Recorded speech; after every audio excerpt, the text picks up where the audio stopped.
సాగరా ఈ ధరమరణ ఎడారిలోన దారి తప్పితిన్ నీ మధుర స్వరము వినబడి నీ దరికి చేరితిన్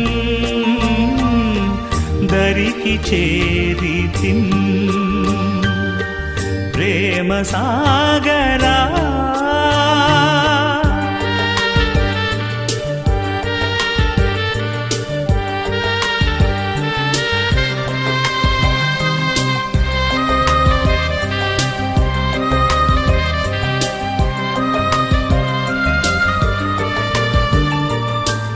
శత్రువైన సాతాను యుక్తిలోన పడితినయ్య శత్రువైన సాతాను యుక్తిలోన పడితినయ్య ముక్తిదాత యేసుక్రీస్తు శక్తినన్ తప్పించెనయ్య ప్రేమ సాగరా.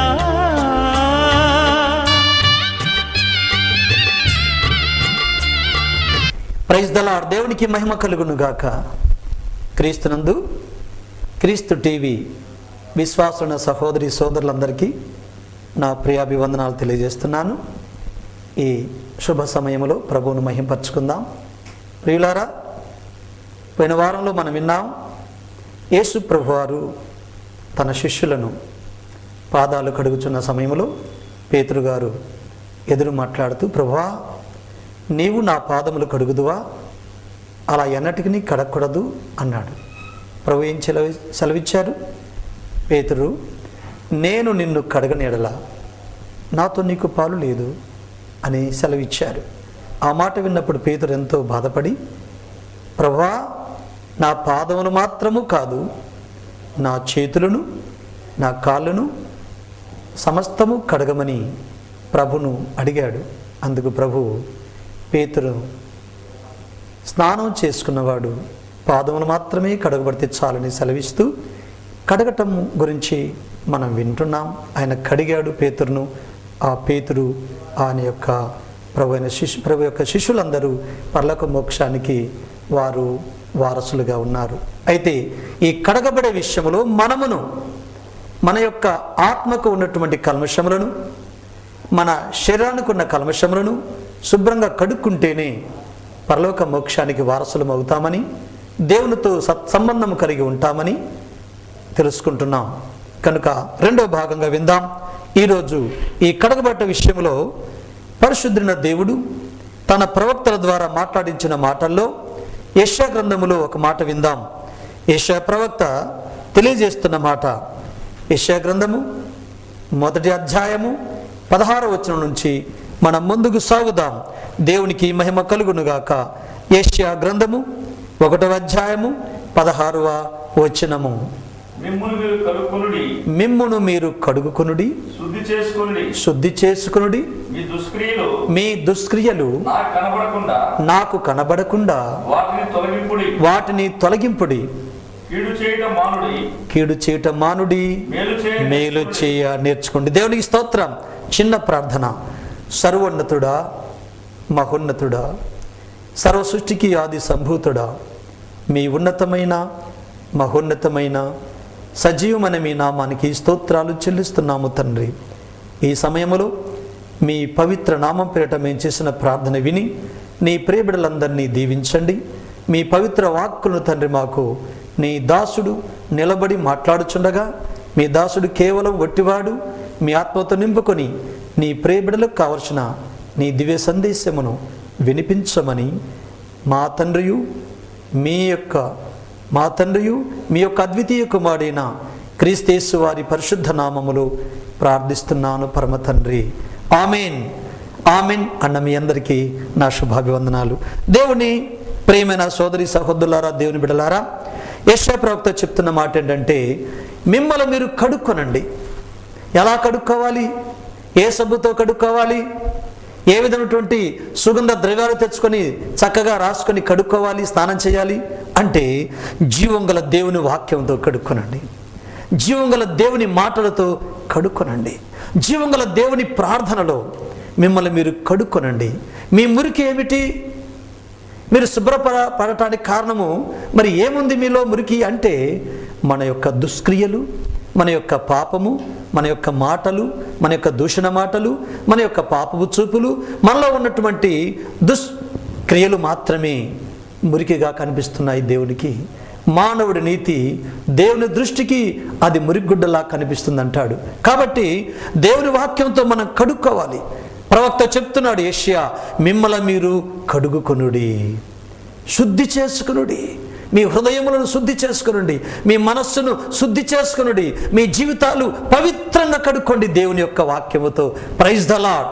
ఎంత గొప్ప మాట నా ప్రియమైన వారలారా. దేవుడికి మన మీదున్న ప్రేమ, దేవుడికి మన మీదున్న జాలి, దేవుడికి మన మీదున్న కరుణ ఎంత గొప్పదంటే మనము మురికితో ఉన్నామని, మనము చెడిపోయి ఉన్నామని, మనము ఆ దుష్క్రియలతో నింపబడి ఉన్నామని దేవుడు గ్రహించి దాన్ని శుభ్రపరచుకోమని ప్రేమతో సెలవిస్తున్నాడు. పరిశుద్ధ పౌలు చెప్తాడు ఒక మాట. కొరింథీయులకు రాసినటువంటి పత్రిక, మొదటి పత్రిక 6వ అధ్యాయము 11వ వచనములో పరిశుద్ధ పౌలు గారు ఒక మంచి మాట సెలవిచ్చారు. అది తెలుసుకుందాం. మీలో కొందరు అట్టివారై ఉంటిరి గాని ప్రభు అయిన యేసుక్రీస్తు నామమును మన దేవుని ఆత్మయందును మీరు కడుగబడి పరిశుద్ధపరచబడిన వారై నీతిమంతులుగా తీర్చబడితిరి. Praise the lord. మీలో కొందరు అట్టివారై ఉంటుంది కానీ, అట్టివారంటే అన్యాచారములుగా, లోకానుసారంగా తిట్టుకుంటూ, దూషించుకుంటూ, త్రాగుతూ, భయంకరంగా తగాదలాడుకుంటూ, ఒకరి మీద ఒకరు నిందలు వేసుకుంటూ, ఒకరిని ఒకరు అవమానపరుచుకుంటూ జీవించిన జీవితంలో ఉన్నవారే. కానీ ఇప్పుడైతే జీవంగల దేవుని వాక్యము ద్వారా, ఆ తండ్రి అయిన దేవుని కుమారుడైన యేసుక్రీస్తు పరిశుద్ధ రక్తము ద్వారా కడగబడి మీరు ఇప్పుడు పవిత్రపరచబడి ఉన్నారు. దేవునికి స్తోత్రం. పరిశుద్ధపరచబడాలి అంటే దేవుని వాక్యం మాత్రమే మనల్ని శుద్ధీకరిస్తుంది. ఎందుకనగా దేవుని వాక్యము పవిత్రమైనది, దేవుని వాక్యము పరిశుద్ధమైనది. కనుక పరిశుద్ధమైన ఆయన వాక్కులతో మనము కడగబడి ఉన్నాము, కడగబడుచూ ఉన్నాము. ఈరోజు విశ్వాసులు దైవ సేవకుడు చెప్పిన వాక్యం ద్వారా భయమును భక్తి కలిగినటువంటి విశ్వాసులందరూ వాక్యానుసారంగా జీవిస్తూ తమ తప్పితాలు కడుక్కుంటున్నారు, ప్రార్థనలో కడుక్కుంటున్నారు, వాక్యానుసారంగా విని అర్థం చేసుకొని ఆ తప్పులు తీసేసుకొని కడగబడుతున్నారు, పవిత్రులు అవుతున్నారు. చాలామంది ఈ రోజుల్లో సువార్త ప్రకటిస్తున్న వారు కూడా కడగబడుట అనేది తెలియక వారు యథాప్రకారంగా వాక్యం చెప్తున్నారు నేర్చుకున్నట్టుగా. వారి జీవితాల్లో ఒకరి మీద ఒకరు నిందలు, ఒకరి మీద ఒకరు అసూయ ద్వేషాలు వెలగక్కుతూ, సంఘాలను చీల్చుకుంటూ, విశ్వాసులకు బోధించే విధానములో కూడా నాదే గొప్ప, నాదే గొప్ప అంటూ వారు కూడా కడగబడ్డ జీవితాల నుంచి అపవిత్రపరచబడుతున్నారు చాలామంది. క్షమించండి, నేను ఇలా చెప్తున్నాను కాదు, కానీ ముఖ్యంగా మనము కడుక్కున్న తర్వాత మన విశ్వాసులు కడగాలి, సేవకుల ముందు కడగబడాలి. వారి మనస్సులో పవిత్రత, వారి మాటలో యథార్థత, వారి యొక్క సేవా జీవితంలో పరిశుద్ధత ఉండాలి. అప్పుడే సంఘం బాగుపడుతుంది. ఏ సేవకుడైనా గొప్పగా సువార్త ప్రకటించడం వలన కాదు, కానీ ఏ సేవకుడైనా తన యొక్క పవిత్రతను బట్టి, తన యొక్క క్రియలను బట్టి, తన యొక్క నీతిని బట్టి, తన యొక్క తగ్గింపును బట్టి విశ్వాసులు మారుతారనేది మనం గ్రహించాలి. ఎంతోమంది నేను తాకితే పడిపోతున్నారు అనేవారు ఉన్నారు, మంచిదే. నేను ప్రవచిస్తున్నాను అనేవారు ఉన్నారు, మంచిదే. నేను భాషలతో మాట్లాడుతున్నాను అనేవారు ఉన్నారు, మంచిదే. Praise the lord. కానీ నువ్వు భాషలతో మాట్లాడినా, నువ్వు తాకితే పడిపోయినా, నువ్వు ప్రార్థన చేస్తే స్వస్థత జరిగినా, మొట్టమొదట చెబుతున్నటువంటి ఆ యొక్క గొప్ప సేవకుడు కానీ లేక చిన్న సేవకుడు కానీ వారు పవిత్రంగా ఉండాలి. వారి మనస్సులో ప్రేమ, వారి మనసులో తగ్గింపు, సాటి సేవకుని ప్రేమించే మనస్సు, సంఘాల కొరకు తన యొక్క జీవితం అంతా ధారపోసే మనస్సు, ప్రతి ఆత్మను భారముతో రక్షించే మనస్సు కావాలి. ఆ ప్రార్థన చిన్నదైనా స్వస్థత జరుగుతుంది. అద్భుతంగా పడిపోవటం వల్ల స్వస్థత జరగదు. ఎంతోమంది పడుతున్నారు, లేస్తున్నారు, మళ్ళీ రోగాలతోనే ఉంటున్నారు. ఎంతోమంది భాషలు మాట్లాడుతున్నారు, ఆ భాషలు మాట్లాడి చర్చి నుంచి ఇంటికి వచ్చిన తర్వాత బూతులతోనే వారు తిడుతున్నారు. మరి నీ నోటికి వచ్చే బూతులు, అక్కడ మాట్లాడే భాషలు రెండు ఒకటేనా? Praise the lord. నా ప్రియమైన వారలారా, మీకు నా వందనాలు. నీ జీవితము కడగబడాలి, నా జీవితము కడగబడాలి. అది ఎలా కడగబడాలంటే జీవం గల దేవుని పరిశుద్ధ వాక్యం ద్వారా, జీవం గల దేవుని స్వచ్ఛమైన వాక్యము ద్వారా కడగబడితే ఇంక ఎప్పుడు వారి హృదయము పవిత్రంగానే ఉంటుంది. హృదయ శుద్ధి గల వారు ధన్యులు, వారు దేవుని చూచెదరు అని దేవుడు సెలవిస్తున్నాడు యేసుప్రభు. పౌలు అంటాడు, పరిశుద్ధత లేకుండా ఎవడునూ దేవుని చూడలేడు అంటాడు. కాబట్టి పరిశుద్ధంగా ఉన్నవారు దేవునితో మాట్లాడుతున్నారు, దేవుని యొక్క ఆ యొక్క స్వరూపమును నిదానించి చూస్తున్నారు. మోషే ఏ విధంగా అయితే దేవుని చూస్తున్నాడు, ఆ విధంగా పరిశుద్ధ జీవితం జీవించే సేవకుడు కానీ, విశ్వాసి కానీ, విశ్వాసురాలు కానీ దేవునితో మాట్లాడుతున్నారు, దేవునితో చూస్తున్నారు. ఎందుకనగా వారి జీవితము కడగబడి ఉంది. కడగబడ్డ హృదయంలోనే దేవుడు ఉంటాడు. దేవునికి మహిమ కలుగునుగాక. Praise the lord. ఆఫ్రికా దేశం నుంచి ఒక సేవకుడు అమెరికా దేశానికి వచ్చాడట సువార్త ప్రకటించడానికి. ఆఫ్రికా దేశస్తులు నల్లగా కొందరు ఉంటుంటారు, అమెరికా దేశము తెల్లగా ఉంటారు. అయితే ఈ ప్రసంగికుడు వచ్చి ఆ డయస్ మీద నిలబడి సువార్త ప్రకటించడానికి వచ్చేసాడు. ప్రైజ్ ద లార్డ్ అని అలా అందరినీ అభినందనతో ఆయన చేతిని శుభసూచకంగా చూపుతూ నవ్వాడట. Praise the lord. ఆయన నవ్వును, ఆయన యొక్క ఆకారాన్ని చూసి ఆ అమెరికా దేశస్తున్నటువంటి వారు పక్కపక్క నవ్వారట. ఈ దైవ సేవకుడికి అర్థమైపోయింది, ఎందుకు ఇలా నవ్వుతున్నారు, నా రంగును చూసి, నా అవతారాన్ని చూసి నవ్వుతున్నారు అని. వెంటనే అంట, why are you laughing, you are a white, I am a black, but your heart is black, my heart is white అన్నాడట. Praise the lord. వెంటనే సిగ్గుతూ తల ఉంచుకున్నారట. ఒక దైవ సేవకుడు సువార్తకు వచ్చి సువార్త ప్రకటించేటప్పుడు ఆయన అందచందాలు, ఆయన రంగులు, ఆయన శక్తి, ఆయన బలము కాదు చూడాల్సింది, సేవకుల్లో ఉన్న నీతి, సేవకుడు ద్వారా దేవుడు మాట్లాడించే దైవవాక్యంలోని శక్తిని, బలమును చూడాలి. ఆ వాక్యాన్ని మాత్రమే మనం చూడాలి. కాబట్టి మీరు తెల్లగా ఉన్నారని, అందంగా ఉన్నారని మీరు గర్వంతో నవ్వుతున్నారు. నేను నల్లగా ఉన్నానని మీరు అనుకుంటున్నారు.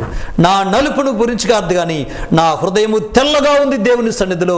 మీరు తెల్లగా ఉన్నారు కానీ మీ హృదయము నల్లగా ఉంది. మీరు కడగబడలేదు, మీ మనసులో ఆ ఆలోచనలు మారలేదు, మీ జీవితం మార్పు లేదు. కాబట్టి దేవునికి మీరు నల్లగా కనపడుతున్నారని చెప్పాడట. దేవునికి స్తోత్రము. కాబట్టి ఈరోజు నా ప్రియమైన సోదరుడా సోదరి, నీవు సేవకులు ఎగతాళి చేసే స్థితిలో ఉన్నావేమో, కానీ అది తప్పు అంటున్నాను. నువ్వు దేవుని యొక్క సేవకుని గౌరవించాలి. దేవుని యొక్క సేవకుని, ఆయనలో దేవుడు ఉన్నాడనేటువంటి నమ్మకంతో నువ్వు చూడాలి. ఆ నేత్రాలతో చూస్తేనే నీకు ఆ సేవకుల్లో దేవుని వెలుగు కనిపిస్తుంది. Praise the lord. అప్పుడు నువ్వు బాగుపడతావు, అప్పుడు నీ జీవితం మారుతుంది. కాబట్టి మీరు దేవుని వాక్యం ద్వారా కడగబడి పవిత్రపరచబడ్డారని పరిశుద్ధ పౌలు కొరింథీ సంఘాన్ని మెచ్చుకుంటున్నాడు. నా ప్రియమైనటువంటి వారలారా, మీరు ఏ సంఘాలకు వెళ్తున్నారో నాకు తెలియదు, ఏ దైవ సేవకుడు మీకు సువార్త అందిస్తున్నా నాకు తెలియదు, కానీ మీ సేవకుడు చెప్తున్న సువార్తను మీరు దేవుడు మాట్లాడిస్తుంటే వింటున్నామని ఆ సేవకుని అభిమానించండి, వాక్యాన్ని గ్రహించండి, వాక్యానికి విలువివ్వండి. అప్పుడు మీరు కడగబడతారు త్వరగా. చాలామంది ఆ సేవకుడు ఏం చెప్తున్నాడు లేండి, ఎందుకు వెళ్ళాలి చర్చికని పోకుండా మానుకుంటున్నారు. కనుకని ఇంకనూ లోకాల్లో పడిపోయి, ఇంకనూ పాపంలో పడిపోయి, ఇంకా తగాదాల్లో పడిపోయి జీవితాలు పాడు చేసుకుంటున్నారు. ఎవరైతే ప్రభు సన్నిధికి మందిరానికి వెళ్ళి వాక్యం వింటారో వారు కడగబడి, శుభ్రపరచబడి, పవిత్రపరచబడి జీవితాలు సంతోషంగా, ఆనందంగా ఉంటాయి. Praise the lord. ఇంకొక మాట మీకు చెప్పాలనుకుంటున్నాను. జీవంగల దేవుడు మాట్లాడుతున్నాడు. 1వ యోహాను పత్రిక, యోహాను రాసిన మొదటి పత్రిక 1వ అధ్యాయము 7 నుండి 9 వచనాలు కూడా ఇప్పుడు మనం చదువుదాం. దేవునికి స్తోత్రం. చూడండి. అయితే ఆయన వెలుగునున్న ప్రకారము మనమును వెలుగులో నడిచిన ఎడల మనము అన్యోన్య సహవాసము గలవారమయ్యుందుము. అప్పుడు ఆయన కుమారుడైన యేసు రక్తము ప్రతి పాపము నుండి మనలను పవిత్రులుగా చేయును. మనము పాపము లేని వారమని చెప్పుకొని ఎడల మనలను మనమే మోసపుచ్చుకుందము, మరియు మనలో సత్యముండదు. Praise the lord. కాబట్టి అయితే ఆయన వెలుగులో ఉన్నాడు, ఆ దేవుడు వెలుగులో ఉన్నాడు. మనమును వెలుగులో ఉండాలి అంటే మన తప్పితములను, మన పాపమును ఒప్పుకోవాలి. చాలామంది ఒప్పుకోవటం అంటే తెలియదు. ఒప్పుకోవాలి. నాలో ఏముంది, నాలో ఏ పాపం ఉంది అంటారే కానీ మనలో దాగి ఉన్న పాపమును మనం ఒప్పుకుంటే దేవుడు నమ్మదగిన వాడు, అందరినీ క్షమిస్తాడు. ప్రభువా, నేను చేసినటువంటి ఈ యొక్క పాపమును కడుగు, నేను మాట్లాడినటువంటి ఈ దోషములను తీసివేయి, నేను చూసినటువంటి నా పాప చూపులోని ఆ అపవిత్రత తీసివేయి అని ఏ విశ్వాసి, ఏ దేవుని బిడ్డ ఆయన సన్నిధిలో ప్రార్థన చేస్తారో ఆయన నమ్మదగిన దేవుడు కాబట్టి క్షమించి పవిత్రపరుస్తాడు, మనలను వెలుగులో ఉంచుతాడు. దేవునికి మహిమ కలుగునుగాక. Glory Jesus. జీవం గల దేవుని నామములో నా ప్రియమైన వారలారా, కడుక్కోవటం అంటే ఏమిటి అని ఇప్పటికీ కొందరికి తెలియదు. నేను ఒక చిన్న ఉపమానం చెప్పాలనుకుంటున్నాను. ఏంటంటే, ఒక దైవ సేవకుని కుమారుడు బాగా చదువుకున్నాడు, వివాహమైంది. ఆయన వివాహమైన తర్వాత చర్చికి రావట్లేదు. అంతకుముందు కూడా చర్చికి పోయేవాడు కాడు. చదువుకుంటున్నాడు బాగానే, తండ్రి మంచి ప్రసంగికుడు, తల్లి మంచి విశ్వాసి, అనేక మంది ఆ గృహానికి వస్తా పోతూ ఉంటారు, అందరికి ఆతిథ్యం ఇస్తుంటారు. ఈ అబ్బాయి మాత్రము లోకానుసారంగా జీవిస్తున్నాడు. ప్రార్థనకు రాడు, ప్రార్థన చేయడు, పాటలు పాడడు, బైబిలు చదవడు, ఎప్పుడు అన్యులతో సావాసం, ఇష్టానుసారంగా జీవిస్తుంటాడు. త్రాగుడు అలవాటు ఉంది, పేకాట అలవాటు ఉంది, భయంకరమైనటువంటి మాటలు ఉన్నాయి. అలాంటి వ్యక్తికి ఒక మంచి విశ్వాసి భార్యగా వచ్చింది. ఈ భార్య మంచి విశ్వాస అనే ఈ భార్య ఈయనను ఎలాగైనా మార్చాలి. ఏంటి ప్రార్థనకి వెళ్ళటం లేదు. కొంతమంది అయ్యా మా అబ్బాయికి మంచి భార్య కావాలని కోరుకుంటారు కానీ మంచి విశ్వాసాలు కావాలని కోరుకోరు. క్రైస్తవ జనాంగంలో చాలామందికి కట్నం కావాలి, అందమైన అమ్మాయి కావాలి, మరి డబ్బు బాగా ఇచ్చేవాళ్ళు కావాలి. కానీ నీతిమంతురాలు, ప్రార్థనాపరురాలు, విధేయత కలిగినటువంటి దైవబిడ్డ మాత్రము చాలామందికి అవసరం ఉండదు. వాళ్ళు కోరుకుంటారు కానీ ఆ దైవాత్మకు సంబంధించిన బిడ్డలను కోరుకోరు. ఈ అమ్మాయి మాత్రం పవిత్రమైంది ఇతనికి దొరికిందట భార్యగా, నీతిమంతురాలు దొరికింది. ఆమె ఆలోచిస్తుంది, ఏమండి మీరు చర్చికి వచ్చినట్లు నాకు అనిపించడం లేదు, బైబిల్ పట్టుకోరు, ప్రార్థన చేయరు, ఏంటి మీరు ఎప్పుడు ఇలాగ జీవిస్తే మీకు పరలోక మోక్షం ఎలాగా, లేక మీ జీవితం బాగుపడేది ఎలాగా? ఏంటి నాకు చెప్తున్నావు, నా జీవితం బాగులేదా? నేను సంతోషంగా హాయిగా తిరుగుతున్నాను, హాయిగా తింటున్నాను, సుఖాలు అనుభవిస్తున్నాను, నాకేం కొరవ ఉంది అన్నాడట. అది కాదండి, తినటానికి ఉన్న సుఖాలు అనుభవించిన జీవితములో పవిత్రత లేకపోతే, యేసును ఎరుగకపోతే, యేసు వాక్యములు కడగబడకపోతే నీకు పరలోక మోక్షము లేదండి, ఇవెంత వ్యర్థమైనవి అని చెప్పిందట. ఇదిగో నాకు ఎక్కువగా నువ్వు బోధించాల్సిన అవసరం లేదు, కానీ నీటిలో ఉన్న చేపను కడగవలసిన అవసరం లేదు, నేను కడగబడ్డవాడిని. మా నాన్నగారు పెద్ద భక్తుడు, ఆయన పెద్ద ప్రసంగికుడు, సువార్త ప్రకటిస్తుంటాడు. మా కుటుంబం దైవ కుటుంబం, మా కుటుంబం నీతిగల కుటుంబం, నువ్వు వచ్చి ఇప్పుడు నాకు నేర్పాల్సిన పని లేదు భక్తి గురించి అని చెప్పాడట. సరే, ఆర్గ్యుమెంట్ ఎందుకు, నీతో తగాద నాకెందుకు అనుకుందామా? కొంతమంది స్త్రీలు అయితే తగాద పెట్టుకుంటారు, కానీ ఆమె జ్ఞానవంతురాలు, నిజమైన కుటుంబంలో విశ్వాసురాలు, భర్తతో తగాద పెట్టుకోదు, జ్ఞానంతో సరిదిద్దుకుంటుందామా. ఇక వెంటనే ఈ అమ్మాయి ఆలోచించింది. సరే, ఆదివారం వచ్చేసింది. ఆదివారం రోజు బండి మీద తీసుకెళ్తాడు, చర్చి దగ్గర ఆమెను దించుతాడు, ఆమె చర్చిలోకి వెళ్తుంది. ఆయన మాత్రం ఎదురుగానే ఒక క్లబ్ ఉందట, ఆ క్లబ్లోకి వెళ్ళి పేకాట ఆడుతూ కూర్చుంటాడు. ఇక్కడ ప్రార్థన అయిపోయి దీవెన ఇచ్చేటప్పటికి అక్కడి నుంచి ఆయన బయటకు వస్తాడు. ఈమె దీవెన తీసుకొని భార్య బయటకు వస్తుంది, తీసుకొని ఇంటికి వస్తూ ఉంటాడు. ఇది జరుగుతున్న విషయం వారం. అయితే ఆ రోజున ఆలోచించింది రాత్రంతా, నా భర్తను ఎలా మార్చుకోవాలి, ఆయన చెడిపోతున్నాడు, ఆయన లోకంలో పడిపోయి ఉన్నాడు, ఆయన జీవితం మారకపోతే ఇక ఆయనకు సంతోషం లేదు, నాకు సంతోషం లేదు అని ఎలాగ మారాలనుకుంటూ ఆమె ఒక నిర్ణయానికి వచ్చింది. యథాప్రకారంగా చర్చి నుంచి బయటకు వచ్చేసింది ఆమె. భర్త వచ్చాడు, బండికి కూర్చుంది, పోతున్నారు బజార్న పోయేటప్పుడు, ఏమండి చేపలు తీసుకెళ్దామండి అన్నదట. ఓ మంచిదే, నీకు చక్కగా మంచి కోరిక వచ్చింది, నువ్వు కోరుకున్న కోరిక తీరుస్తానని మార్కెట్కి వెళ్ళాడు. మంచి చేపలు తీసుకొని ఇంటికి వచ్చేసారు. ఇంటికి వచ్చిన తర్వాత ఆ అమ్మాయి చేప మాంసం వండి పెట్టింది. వండిన తర్వాత ఈరోజు బాగా నా భార్య చేసింది తినాలనుకుని వచ్చి కూర్చున్నాడు. చకచక ఆ ముక్కలు తినాలని నోట్లో పెట్టుకున్నాడట. తినేటప్పటికీ ఆ చేపకు పులుసు తీయకుండా అలాగే ముక్కలు ఆమె కట్ చేసి వండి వండేసింది, శుభ్రంగా మసాలా పెట్టి నీట్గా వండింది, వాసన బాగానే ఉంది, తినటానికి ఇష్టంగా లేదు అది. వెంటనే ఊసేశాడు, చిచి ఏంటి పులుసులు అలాగే ఉన్నాయి, చేపను శుభ్రం చేసావా, శుభ్రం చేయకుండా వండితే ఎలా తింటారు అని భార్య మీద కోపడ్డారట.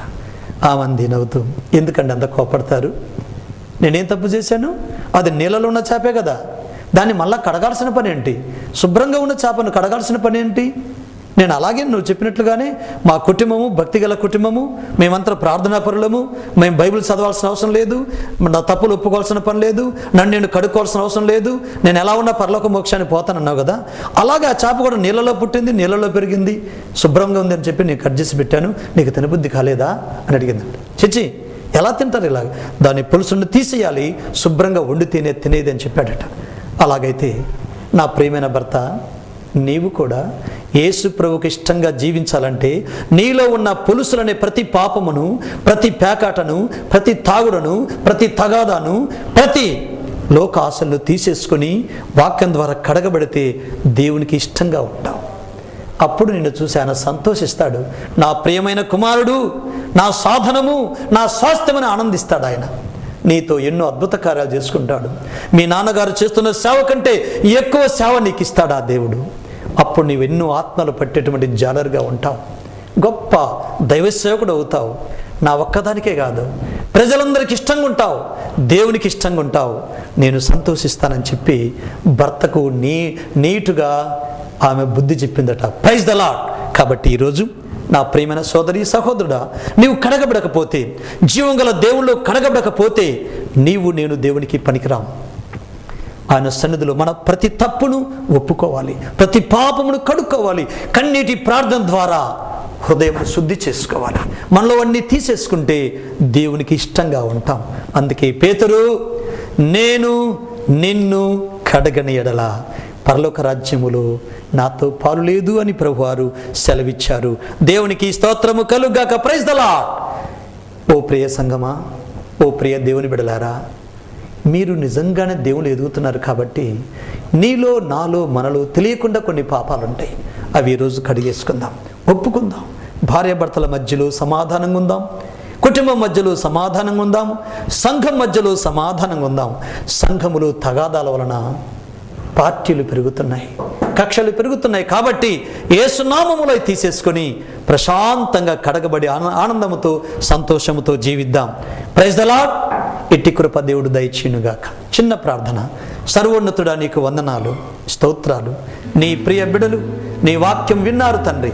మొదటి భాగములోను రెండో భాగములోను కడగబడుట అనే విషయాన్ని తెలుసుకున్నారు తండ్రి. నీ బిడ్డలందరినీ నీ వాక్యం ద్వారా కడగబడి పవిత్రపరచబడి సుఖశాంతులతో, సంతోష ఆనందాలతో సుఖ జీవనమును, ఆత్మీయ జీవితమును వారు అనుభవించులాగున సహాయం చేయమని, ఈ వాక్యమునకు ముద్ర వేయమని, విన్న ప్రతి బిడ్డను దీవించమని, ఎవరు అనారోగ్యముతో ఈ స్థలంలో ఉన్నారో వారిని ముట్టి స్వస్థపరచమని, ప్రతి సంఘానికి సమాధానము, ప్రతి శ్వాస కుటుంబానికి సంతోష సమాధానములు ప్రసాదించమని క్రీస్తు వారి నామములో ప్రార్థిస్తున్నాను పరమ తండ్రి. ఆమేన్. తండ్రి అయిన దేవుని ప్రేమ, కుమారుడైన యేసుక్రీస్తుల వారి ఉచిత కృప, పరిశుద్ధాత్మని యొక్క అన్యోన్య నిత్య సహవాసము చేరి ప్రార్థించుకున్న మనకును, వాక్యమైన ప్రతి బిడ్డకును, సకల పరిశుద్ధులకును, క్రీస్తు టీవీ సమస్త ప్రజలకును సదాకాలము తోడయుండి కాపాడి సంరక్షించుగాక. ఆమేన్. మీ అందరికీ నా శుభాభివందనాలు.